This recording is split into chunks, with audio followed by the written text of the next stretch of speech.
शिवसेना आणि मनसे एकत्र आल्यास त्याचा मोठा फटका एकनाथ शिंदे यांच्या शिवसेनेला बसू शकतो।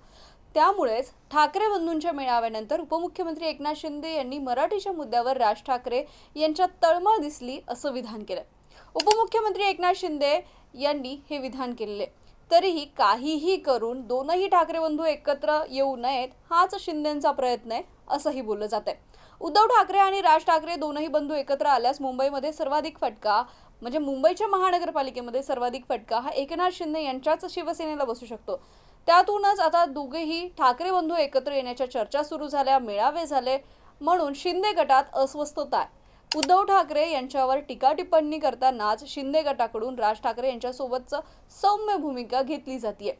मेळाव्यातील काही भाषणानंतर एकनाथ शिंदे यांनी राज ठाकरे यांच्या मराठीबद्दल त्यांच्यामध्ये तळमळ दिसली, तर उद्धव ठाकरे यांच्यात सत्तेची तळमळ दिसली अशी प्रतिक्रिया दिली आहे। राज ठाकरे यांनी उद्धव ठाकरे यांच्याशी युती करू नये हाच शिंदे यांचा प्रयत्न आहे असं बोललं जातंय। यावर तुम्हाला काय वाटतं आम्हाला कमेंट करून नक्की कळवा आणि पाहत रहा MCN न्यूज।